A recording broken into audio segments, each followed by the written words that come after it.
There's a lot more at stake at this than just the global imbalances or financial stability or international institutional reform, which are the main items on the agenda.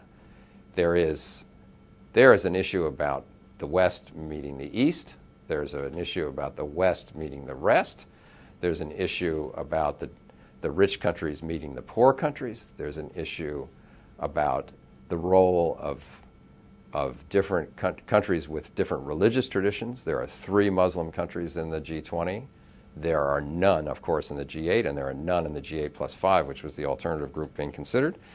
There are 3 Muslim countries in the G20, namely Saudi Arabia, the most important oil-producing country, and an Arab Middle Eastern country, obviously, Turkey, which is a bridge between the East and the West, and Indonesia, which is the largest of all Muslim countries, and then there's India, which has a large Muslim population. So this is a good thing about the G20, but it means that you need people in the room for longer to get to know each other on a personal level, to have conversations, leaders only in the room with just a few note takers, leave them alone, not just at lunch, but let them have some working sessions together in which they begin to grab a hold of this G20 process and make it their process rather than just their advisors' process, their ministers' process.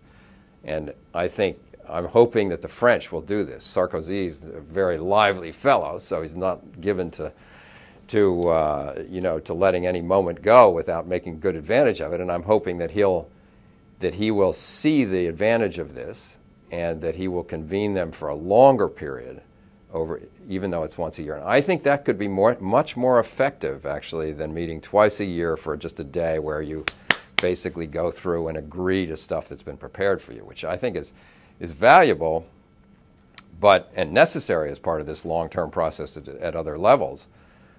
But there's another whole dimension which is yet to be exploited by the G20, which is understandings among leaders themselves and among governments at the very highest level, the leaders themselves, getting to realize what a stake they have in understanding each other and pulling their countries together towards global solutions to a whole myriad of problems, not just these economic problems that we have in front of us now.